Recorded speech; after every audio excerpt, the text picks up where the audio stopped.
biasa yang bisa dilakukan oleh pesantren yang hanya baru 2 tahun.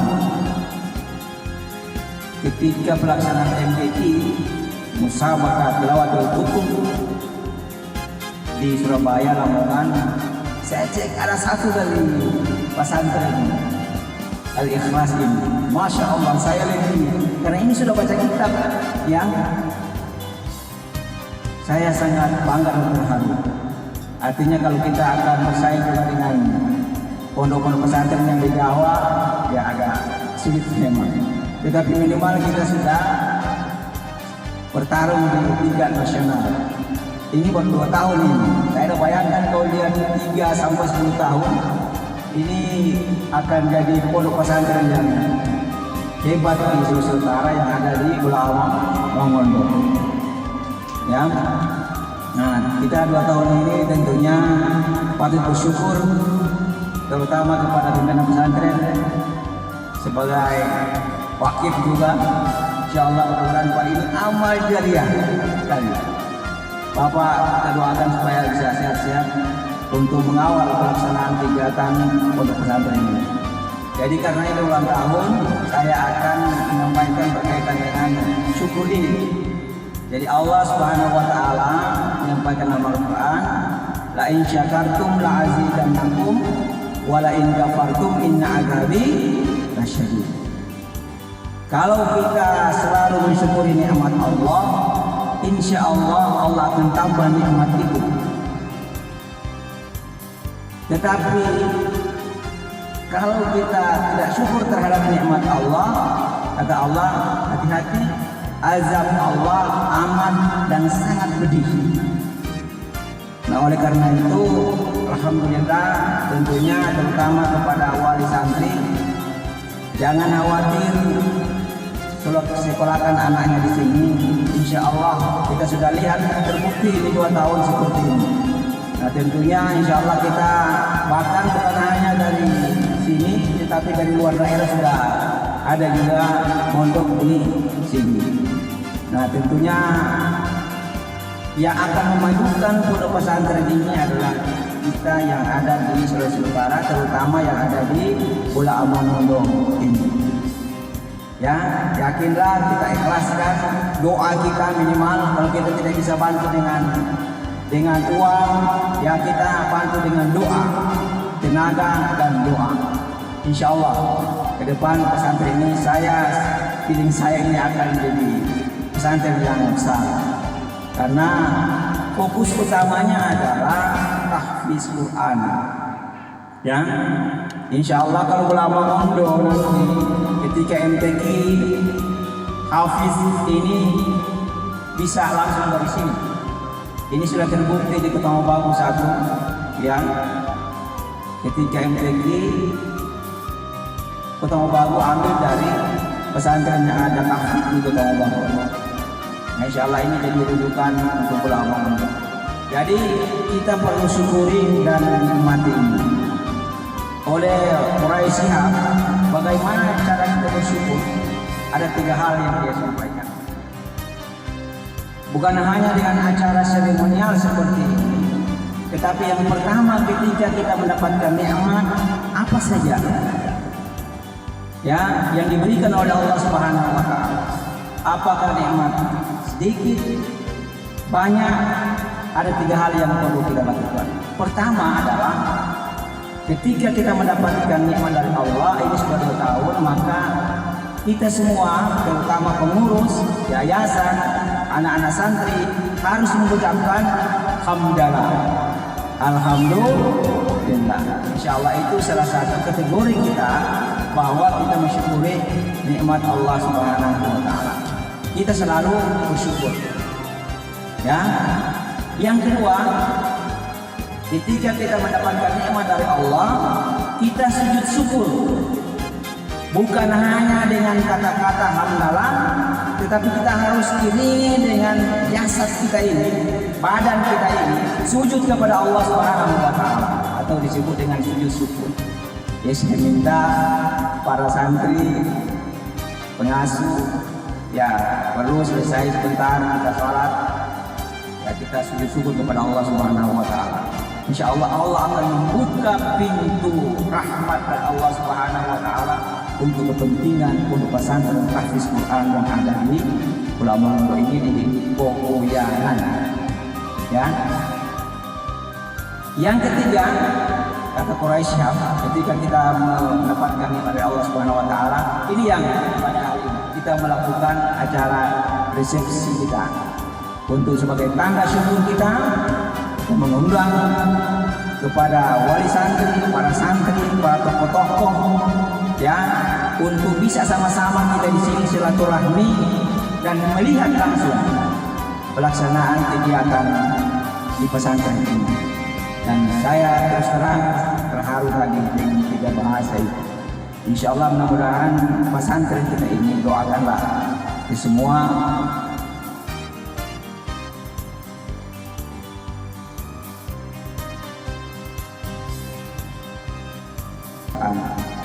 kita harus ingat bahwa belajar di sini adalah tahfiz Quran, ya.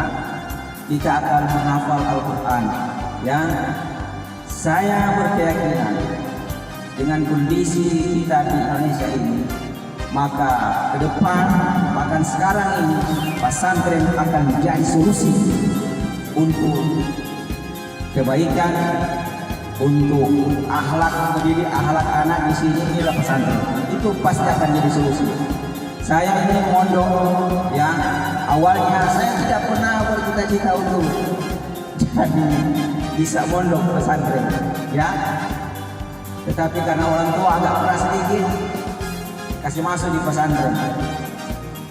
Saya lihat pesantren itu dijadikan sebagai apa? Bengkel motor, diibaratkan dengan bengkel apa mobil. Anak-anak yang akhlaknya kurang baik, ya, yang sedikit melawak, itu rata-rata orang tua kasih masuk di pesantren. Itu dulu di masa saya, ya, di mondok. Artinya pondok ini jadikan sebagai bengkel anak-anak yang agak sedikit begal sedikit, itu yang kasih masuk di pesantren supaya mereka jadi baik. Tetapi ternyata pondok pesantren inilah yang akan memberikan kita akhlak yang baik, sopan, ya. Jadi para santri, saya nanti tahu makan apa yang di pesantren ini, tempe, tahu, itu nanti di pesantren, ya. Artinya dengan tempe tahu inilah saya mungkin bisa berdiri di sini. Jadi yakinlah Bapak Ibu sekalian, sekolahkanlah anak di pesantren. Karena 1 kali 24 jam dibimbing dengan pendidikan formal dan pendidikan non formal, termasuk di dalamnya adalah tahfiz Quran. Nah, kalau di Kota Mobagu tahfiznya Pak Indro langsung ke tahfiznya ke Madinah, ya, setoran hafalannya. Ya, mudah-mudahan saya sangat mengharapkan Pak Indro dengan relasinya yang cukup bagus supaya setoran santri itu bukan hanya ustaz-ustaz di sini, tetapi juga bisa ke Mesir atau ke Madinah agar supaya betul-betul dari sisi bacaannya baik dan keberkahannya juga bagus. Ini mungkin beberapa hal yang bisa saya sampaikan pada kesempatan ini. Yang paling penting adalah kita harus bersyukur kepada Allah dengan 2 tahun ini pondok pesantren akan seperti ini, dan kita doakan insya Allah mudah-mudahan dengan sentuhan tangan para dermawan, keikhlasan kita untuk mendidik anak-anak di pesantren dan terutama masyarakat dan yang ada di Pokoyanan ini, ya. Ini Pak, saya sudah ke-4 kali dari mulai awal pertama untuk pendidikan dan 4 kali. Insyaallah mudah-mudahan kita diberkahi oleh Allah Subhanahu wa taala. Sekian, nasrullahi wa fadlihi wa basyiril mu'minin. Assalamualaikum warahmatullahi wabarakatuh.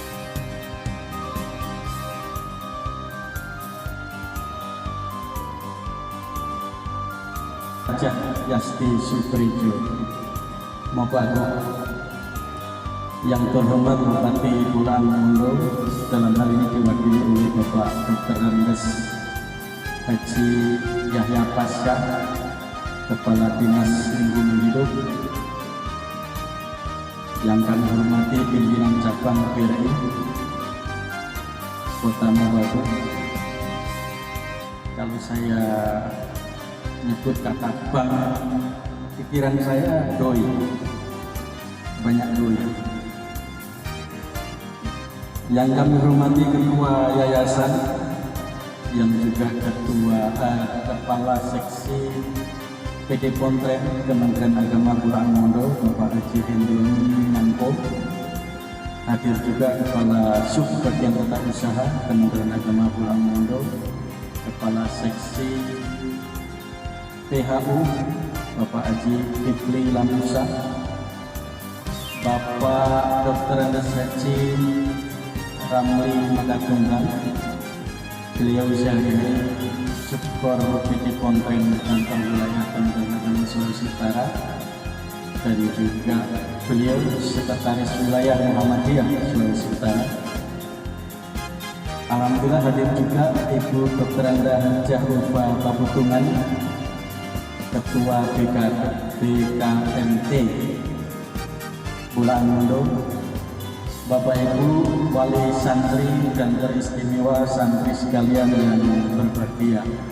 Alhamdulillah siang ini kita bisa bertemu dalam keadaan sehat walafiat. Salawat serta salam tetap tercurahkan pada Nabi Muhammad SAW. Bapak Ibu, ketika tadi ada pidato bahasa Inggris sama bahasa Arab, paham tidak? Sama. Untungnya ada pidato yang ketiga, bahasa Indonesia. Itulah manfaat kalau Bapak Ibu menitipkan putra dan ibu di pondok pesantren. Di samping diajari ilmu agama, anak-anak ini juga diajari akhlakul karimah, diajari hidup sederhana, ilmu bahasa. Beberapa minggu lalu baru saja selesai musabaqah qiraatul kutub, adalah namanya lomba debat bahasa Inggris dan bahasa Arab. Memang kayak seperti bahasa sehari-hari, bahasa Inggris sama bahasa Arab. Saya ada videonya. Alhamdulillah, walaupun baru berumur 2 tahun, santri Pondok Pesantren Al-Ikhlas ini, Nahdlatul Wathon ini, sudah membuktikan kemampuannya. Apalagi nanti kalau pondok ini sudah berumur lebih dari 10 tahun, 15 tahun dan seterusnya. Tentu kemampuannya lebih dari yang kita lihat tadi. Alhamdulillah Bapak Ibu, musabaqah qiraatul kutub namanya MIK, itu lomba baca kitab se-Indonesia. Sulawesi Utara nomor urut 4 dari belakang. Setelah Papua Barat, Maluku Utara nomor urut 5.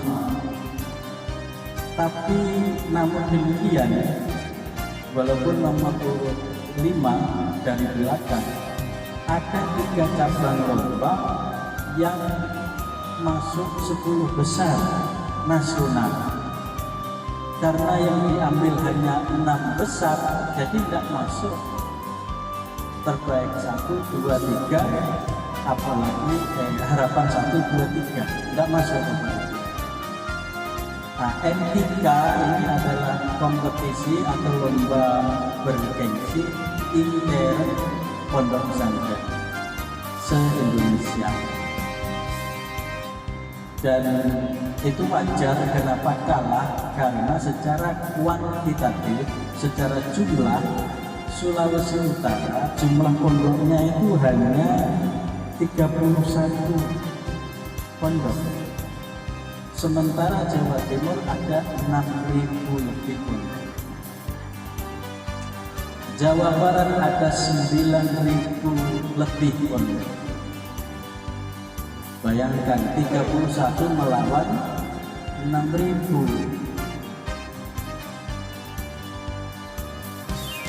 Berat. Tapi syukur alhamdulillah masuk 10 besar. Dan itu bibit-bibit unggul ke depan harus masuk paling tidak 6 besar. Nah ini nanti MTK Musabaqah Qiraatul Kutub tiap 2 tahun sekali dilombakan.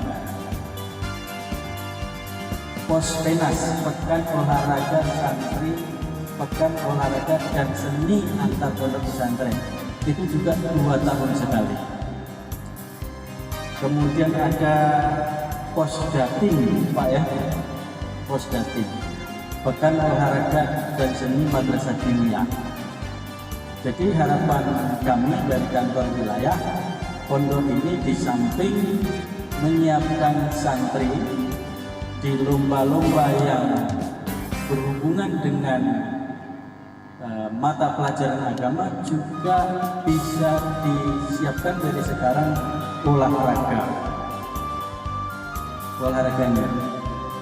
Dan insya Allah nanti kita kirim setiap tahun.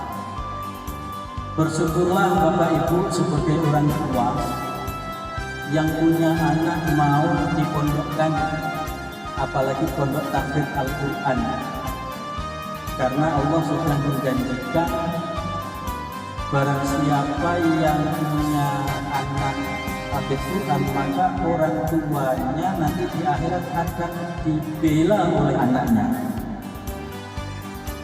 Itu janji Allah. Dan kedudukan hafidz Quran itu sejajar dengan Nabi. Ini hadis Nabi yang pernah saya baca. Bedanya Nabi punya wahyu, hafidz Quran tidak ada wahyu. Karena wahyu terakhir Nabi Muhammad SAW. Dan pemerintah sangat memperhatikan santri yang hafidz Quran.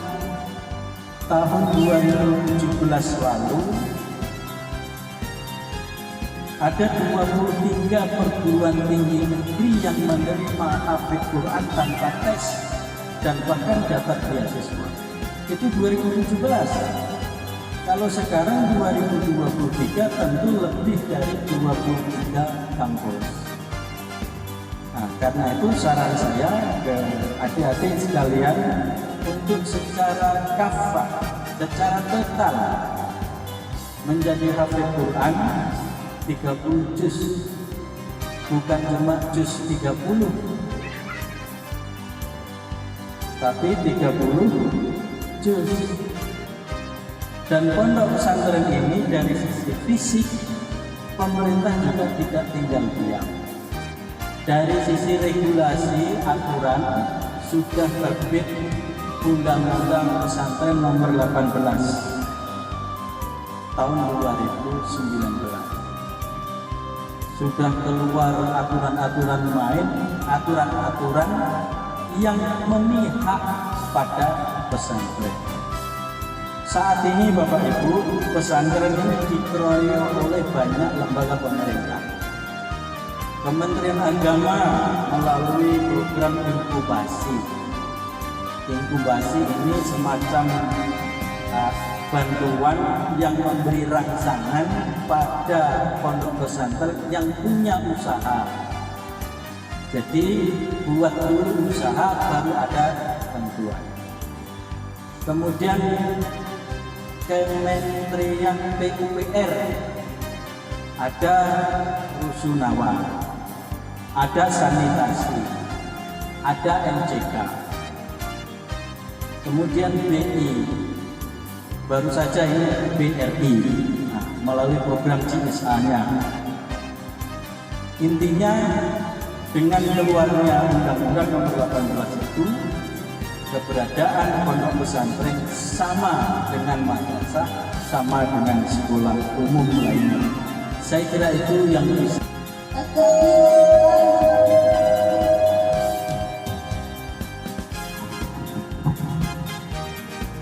رسالة من الوصي الكريم ولا الموضوع فليتفضل عليه مشكورا.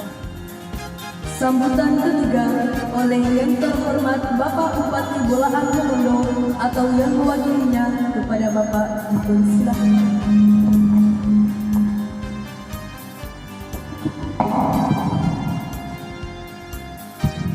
Bismillahirrahmanirrahim. Assalamualaikum warahmatullahi wabarakatuh. Alhamdulillah, alhamdulillah ta'ala karena subhan rahmat dan nikmat, nikmat kesehatan lahir dan batin, nikmat umur, nikmat selamat, wabil khusus nikmat iman wal Islam. Sehingga alhamdulillah pada siang hari ini kita berkumpul di tempat ini serangkaian dengan pelaksanaan syukuran 2 tahun berdirinya pondok pesantren Tahfiz Quran di Desa Pontianak. Salawat dan salam Allah kita sampaikan pada junjungan kita Mustafa Rasulullah Sallallahu Alaihi Wasallam. Semoga rahmat maghfirah senantiasa bercucuran pada arwahnya, sahabat dan keluarganya, dan insya Allah percikan rahmat akan terus mengalir kepada kita selaku umat pengikutnya yang konsisten dan komitmen terhadap ajaran syariat Islam sampai yaumil kiamat nanti. Coba kasih putar muka sana sedikit. Namanya bekas dari protokol ini. Jadi dapat lihat rupa sedikit aneh memang rupa kaget itu. Putar ke sana karena dia boleh bawa kemana dia main. Yang saya hormati, cintai dan banggakan Bupati Bolaan Mongondo periode 2017-2022. Yang terhormat Ibu Dr. Rangga Haja Yati Suprejo Mokwago. Beliau juga adalah Ketua Badan Kontak Majelis Taklim Provinsi Sulawesi Utara. Dan juga anggota DPR RI 2 periode. Sesudah itu putus karena beliau maju sebagai Bupati Bolaan Mongondo periode 2017-2022 dan ini 2024 insya Allah beliau akan kembali lagi di DPR RI melalui Partai PDI Perjuangan. Oleh karena itu doa kita bersama, insya Allah mudah-mudahan beliau terpilih sebagai anggota DPR RI dan semua yang tadi disampaikan ketua yayasan semua insya Allah orang yakin Ibu Bupati periode 2017, 2019, 2022 adalah orang yang komitmen dan mampu bersaing di tingkat nasional. Ini yang sudah dibuktikan pada 2 periode sebelumnya. Karena itu sekali lagi doa kami Bu saat hari ini mewakili Bupati tentunya sebagai pemerintah tentunya mendoakan mudah-mudahan Ibu atas diaminkan oleh santri-santri dan wali santri insya Allah.